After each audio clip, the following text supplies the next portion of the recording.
చంద్రబాబు ప్రభుత్వం ఏర్పడి అప్పుడే 4 ఏళ్లు దాటిపోయింది. మళ్లీ ఎన్నికల ముంగిట్లోకొచ్చి నిలబడ్డాం.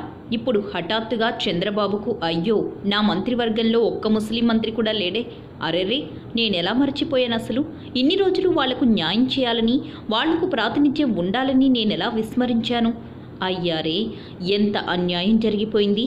ఇకనైనా న్యాయం చేయాలి సుమా, నా తప్పును ఇకనైనా కడిగేసుకోవాలి, ప్రాయశ్చిత్తం చేసుకోవాలి అనే పశ్చాత్తాపం మొదలైంది. బీజేపీతో కలిసిమెలిసి చెట్టాపట్టాలేసుకుని కదిలిన రోజుల్లో ముస్లింలు అనే మాటే గుర్తుకు రాలేదు. తన క్యాబినెట్లో ముస్లిం మంత్రి లేడేమిటనే సోయలేదు. ఇప్పుడు బీజేపీతో విడాకులయ్యాక అకస్మాత్తుగా ముస్లిం అనుకూల భావనలు చంద్రబాబును దట్టంగా కమ్మేస్తున్నాయి. పాపం టీడీపీ నుంచి నేరుగా గెలిచి ఎమ్మెల్యేలైన వాళ్ళు లేరు కదా, ఇక ఎవరికి ఛాన్స్ ఇవ్వాలి నేను అనుకుని ఎవరికి ఇవ్వలేకపోయాడట. ఇది ఆంధ్రజ్యోతి సమర్థన. సాక్షాత్తు తన కొడుకునే శాసనమండలి నుంచి మంత్రిగా తీసుకున్నాడు కదా, మరి అప్పుడీ ఆలోచన ఎందుకు తట్టలేదట. ముస్లింలకు ఇవ్వాలి ఓ క్యాబినెట్ పదవి అనుకుంటే ఎమ్మెల్సీల నుంచి ఎందుకు ఇవ్వలేకపోయాడు మరి? పైగా గతేడాది ఏప్రిల్లోనే రాష్ట్ర మంత్రివర్గ పునర్వ్యవస్థీకరణ సమయంలో ఇవ్వాలని అనుకున్నాడట. కానీ సమీకరణాలు కుదరక అప్పుడు కూడా ఇవ్వలేకపోయాడట. ఏముంది అంత అర్థం కాని సమీకరణం? అప్పుడు బీజేపీ టీడీపీ సంసారం నడుస్తోంది అంతే కదా, అంతకుమించి ఇంకేమైనా సమీకరణాలున్నాయా? బీజేపీతో విడాకులైపోగానే తను ట్రిపుల్ తలాక్ చట్టాన్ని వ్యతిరేకిస్తాడు. బీజేపీ ముస్లిం వ్యతిరేకి అనే నిజం ఒకటి హఠాత్తుగా చంద్రబాబుకు తెలిసొస్తుంది. ఇప్పుడు హఠాత్తుగా ఓ ముస్లిం మంత్రి అవసరపడతాడు.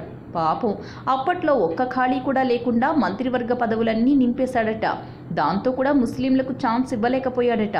ఇప్పుడు ఆ బీజేపీ మంత్రులు ఇద్దరూ వెళ్ళిపోయారు కదా, ఇక ఓ క్యాబినెట్ పదవి ఇస్తాంలే అని నిర్ణయం తీసుకున్నాడట.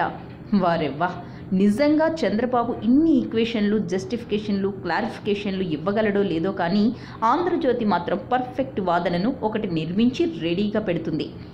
టీడీపీ నుంచి నేరుగా గెలిచి ఎమ్మెల్యేలైన వారికే మంత్రి పదవులు ఇవ్వాలని ఏమైనా రూల్ పెట్టుకున్నాడా చంద్రబాబు? లేదు కదా. వైసీపీ నుంచి లాగేసుకున్న నలుగురికి మంత్రి కిరీటాలు పెట్టి గౌరవించాడు కదా. మరి ఏ బీకామ్ ఫిజిక్స్ జలీల్ ఖాన్కో ఇస్తే ఏం పోయేది? ఆ నలుగురికి ఉన్న అర్హత ఏంటి, జలీల్ ఖాన్కు లేనిదేంటి? ఇప్పుడు ఈ సమర్థనలు దేనికి?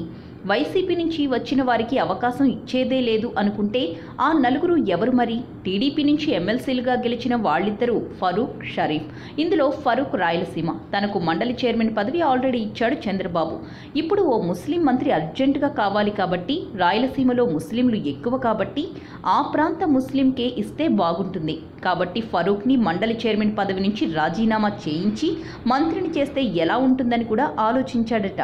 కానీ మళ్ళీ మండలి చైర్మన్గా ఎవరిని చేయాలి అనే కొత్త పంచాయతీ వస్తోంది.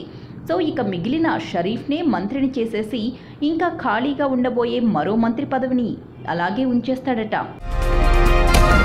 ఈ వీడియో కనుక మీకు నచ్చితే లైక్ చేయండి, మా ఛానల్ని సబ్స్క్రైబ్ చేసుకోవడం మాత్రం మర్చిపోకండి.